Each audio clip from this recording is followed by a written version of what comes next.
بسم الله الرحمن الرحيم. حدثنا عبد الله بن يزيد قال حدثني سعيد بن أبي أيوب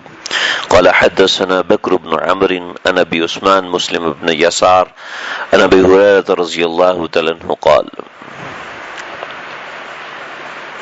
قال رسول الله صلى الله عليه وسلم ما لم تقل على ما لم أقل ما لم تقول على ما لم أقل فليتبوأ مقعده من النار ومن استشاره أخو المسلم فأشار عليه بغير رشد فقد خانه ومن أفتى فتيا بغير ثبت قائمه على من أفتاه. حضرت سیدنا ابو ہریرہ رضی اللہ تعالیٰ عنہ سے روایت ہے کہ نبی اکرم صلی اللہ علیہ وسلم نے ارشاد فرمایا، جو مجھ پر ایسی بات کہے گا جو میں نے نہیں کہی تو اسے چاہیے کہ اپنا ٹھکانہ آگ میں بنا لے، اور جس شخص سے اس کے مسلمان بھائی نے مشورہ کیا اور اس سے ایسا مشورہ دیا جو اس کے لیے بہتر نہیں تھا، اور اس نے ایسا مشورہ دیا جو اس کے لیے بہتر نہیں تھا، تو مشورہ دینے والے کی خیانت ہے۔ جس شخص کو ایسا فتویٰ دیا گیا جو صحیح نہیں تھا، پھر اس نے اس پر عمل کر لیا، تو اس کا گناہ اسی پر ہوگا جس نے فتویٰ دیا۔ یہ حدیث ہم پیچھے پڑھ چکے ہیں، دوبارہ سامنے آ گئی تھی، اس لیے برکت کے لیے اس کو توڑا نہیں، دوبارہ پڑھ دیا۔ آج کی جو روایت ہے حضرت انس بن مالک رضی اللہ تعالیٰ عنہ سے روایت ہے، فرمایا کہ نبی کریم صلی اللہ علیہ وسلم اپنی بعض بیویوں کے پاس تشریف لائے، وہاں ام سلیم بھی تھیں، یہ حضرت انس رضی اللہ تعالیٰ عنہ کی والدہ ہیں۔ آپ نے انجشا کی آواز سنی تو فرمایا، اے انجشا، ذرا ٹھہرو کہ شیشوں کے چلانے میں ذرا احتیاط کرو۔ اور ابو قلابہ نے کہا کہ رسول اللہ صلی اللہ علیہ وسلم نے ایسا کلمہ ادا کیا کہ اگر تم میں سے کوئی شخص کہے تو تم اس کو اچھا نہ سمجھو گے، یعنی عورتوں کے قلوب کو شیشے سے تشبیہ دینا۔ ایک ایسی روایت ہے جو کہ الفاظ سے سمجھ میں نہیں آتے، شیشوں کے چلانے سے احتیاط کرو، کیا مطلب ہے؟ اصل میں بہت سی ایسی باتیں ہیں جو کہ سیاق سے سمجھی جاتی ہیں۔ سیاق مطلب یہ ہے کہ اس کے آگے پیچھے کیا معاملات ہیں۔ ایسا ہوا کہ انجشا کہتے ہیں اس شخص کو جو کہ ہدی پڑتا ہے، جیسے بکری کو چرایا جاتا ہے، مرغی کو چرایا جاتا ہے، اس کو چرانے کا ایک عام سا طریقہ ہوتا ہے، لیکن وہ دوسروں سے مختلف ہوتا ہے، تو دوسروں کے حساب سے یہ ایک خاص طریقہ ہو جاتا ہے۔ ایسے ہی اونٹوں کو چرانے کا ایک مختلف طریقہ ہوتا ہے، اور اونٹوں کی رفتار بڑھانے کے لیے ایک خاص قسم کا نغمہ پڑا جاتا ہے، ایک خاص قسم کی سر نکالی جاتی ہے، تو آدمی جو جتنا سریلا ہوگا وہ اتنے اچھے طریقے سے سر لگائے گا، وہ اتنے اچھے طریقے سے راگ لگائے گا۔ چنانچہ اس راگ کی آواز سے اونٹ اپنی رفتار کو تیز کر دیتا ہے، اور سفر میں تیز رفتاری یہ بڑی اہم ہوتی ہے۔ ہمارے ہاں تو عام طور پہ گاڑی بہت تیز رفتار سے چلتی ہے، 120 سے 130 کلومیٹر، اور جہاز تو ہزاروں کلومیٹر فی گھنٹہ کی رفتار سے اڑتا ہے، تو سفر میں تیز رفتاری بہت اہم ہوتی ہے۔ پہلی دفعہ جب ٹرین بنی تھی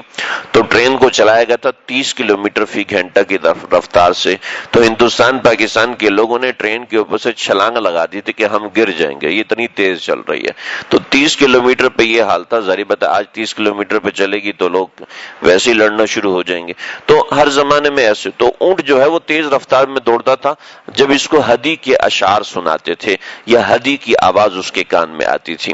تو یہ جو ہدی پڑھا کرتے تھے ہر آدمی نہیں پڑھ سکتا تھا، ظاہر بات ہے ہر آدمی اس زمانے میں گا نہیں سکتا، اس لیے کہ گانے کے لیے اچھی آواز چاہیے، اس کے لیے پریکٹس چاہیے۔ تو انجشا اس شخص کو کہا کرتے تھے جو کہ ہدی پڑھتا تھا، یعنی ان کی بڑی خوبصورت آواز ہوتی تھی۔ آپ صلی اللہ علیہ وسلم نے جو ارشاد فرمایا وہ آج کے زمانے کی ایک ضرورت ہے، آج کے زمانے میں اس کو سمجھنا انتہائی ضروری اور اہم ہے، اور کتنی نازک ترین بات کے اوپر آپ نے اشارہ فرمایا۔ انجشا روید السوق قبل قواریر، کہ تیری آواز شیشوں کو نہ چلائے۔ شیشوں کو فرمایا کہ خواتین جو ہوتی ہیں ان کے دل مثل شیشے کے ہوتے ہیں، شیشے پہ سیاہی گر جائے فوراً اس پہ اثر ڈال دیتی ہے، شیشے پہ دودھ گر جائے فوراً اثر ڈال دیتی ہے. شیشے پہ کوئی چیز گر جائے اس کے اوپر فوراً اثر آ جاتا ہے. یعنی شیشہ ہر چیز کا اثر دوسری چیزوں کی نسبت جلدی قبول. کپڑے کے اوپر اگر گر جائے تو وہ اس کا اثر کم عرصے میں ڈالتا ہے، لیکن شیشے پہ جو چیز گرتی ہے فوراً، جیسے بطور مثال نیلے کپڑے، اس کے اوپر نیلی سیاہی گر جائے تو اثر دیر سے پڑے گا. یعنی کپڑا ہر ایک سے ممتاز ہے، لیکن شیشہ جو ہے وہ ہر چیز کا اثر دکھا دیتا ہے. ایسی عورتوں کے دل کو شیشے سے تشبیہ دی کہ جس کی آواز خوبصورت ہوتی ہے اس کو خاص طور پہ اپنی آواز کی خوبصورتی خواتین سے بچانی چاہیے، اس لیے کہ خواتین کسی بھی چیز کا اثر مردوں کی نسبت کئی گنا زیادہ جلدی لیتی ہیں.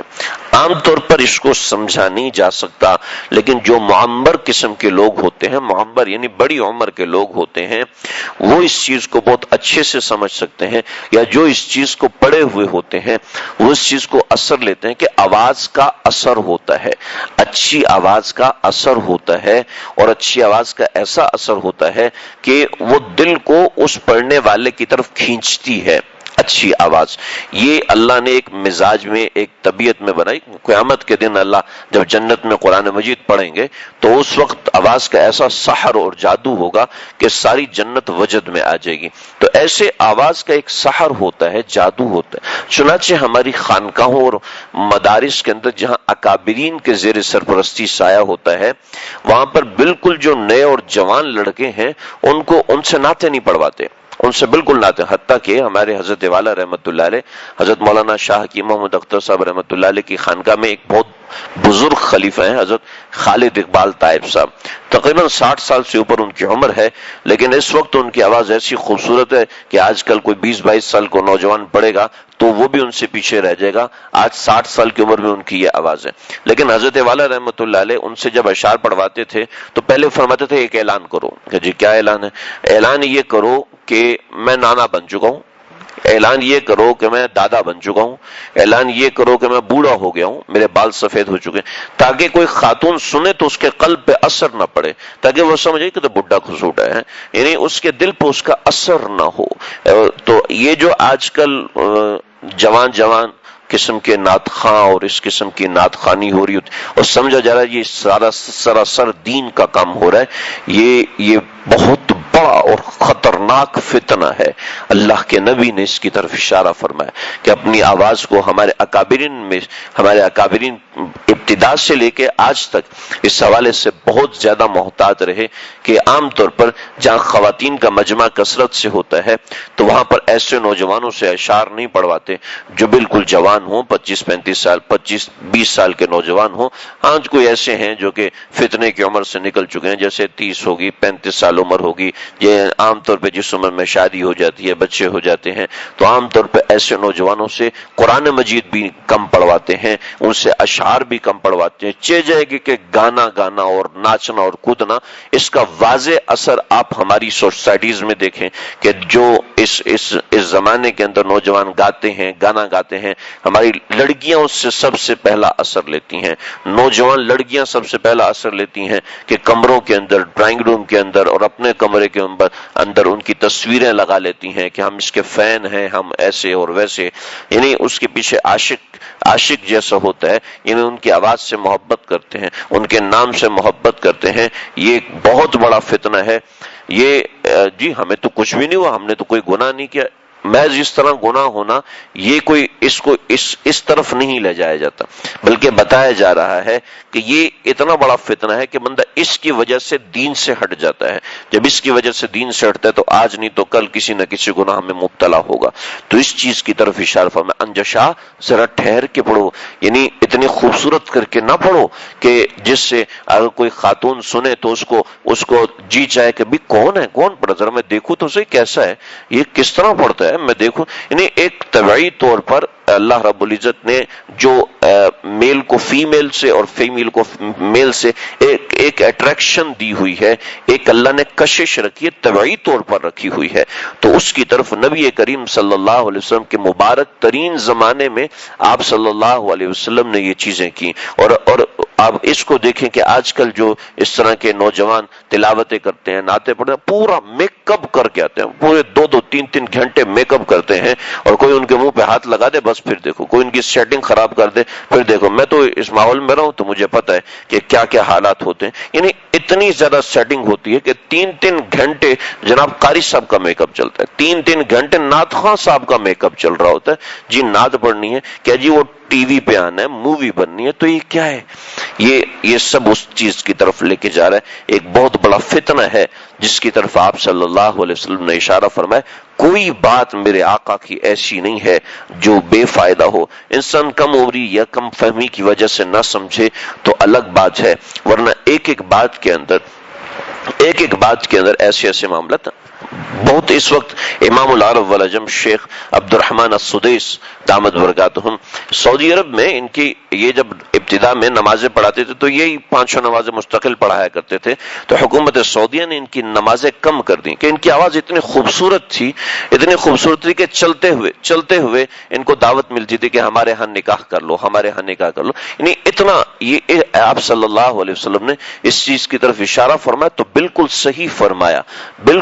فرمایا، اور بات ثابت سامنے آتی ہے، کھل کے آتی ہے کہ کس طرح کے معاملات ہو سکتے ہیں اور کہاں احتیاط کرنی ہے، پڑھنے والے کو کیسے احتیاط کرنی ہے، سننے والے کو کیسے احتیاط کرنی ہے، زیادہ اس میں غلو نہیں ہونا چاہیے، زیادہ اس میں تکلف نہیں ہونا چاہیے، تکلفات اور تقاصرات اس نوعیت کی نہیں ہونی چاہیے کہ جس سے دوسرے کا دل مائل ہو، یعنی آواز میں ایسے کھنک نہ لائے، آواز میں ایسے رونق نہ لائے کہ جس سے خاص طور پہ انسان کسی کو مائل کرنے کی کوشش کرے، آواز میں سادگی ہو، آواز کے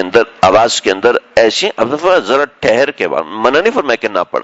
ذرا ٹھہر کے پڑھ، آواز کو کم کر، یعنی آواز میں تکلف لا کے سریلا پن نہ لاؤ، یہ منع فرمایا۔ اور آگے اگر آپ حضرات اس کو سمجھیں کہ اس طرح کے تکلف لانے کو بعض دفعہ مکروہ بھی قرار دیا گیا ہے، لیکن بہرحال یہ اس چیز کی طرف اشارہ ہے کہ خاص طور پر اپنی بچیوں کی حفاظت کی جائے، اپنے گھر والوں کی حفاظت کی جائے کہ وہ ایسے نعتیں سننے، ایسے اشعار سننے اور ایسے تلاوت سننے میں اتنے مگن نہ ہوں کہ وہ ان کے سریلے پن کی طرف چلے جائیں، ان کے اصلی مفہوم کی طرف نہ جائیں، ان کے اندر جو بات آئی ہے، جو حکم آیا ہے اس کی طرف تو جان نہیں رہے، لیکن آواز کی کھنک اور آواز جو لہجہ ہے اس کے اندر اتنا مگن ہو جائیں کہ ان کو ذات سے دلچسپی ہونے لگے، ایسا نہ ہو۔ اللہ تعالیٰ مجھے آپ کو ہم سب کو سمجھنے کی عمل کرنے کی توفیق عطا فرمائے۔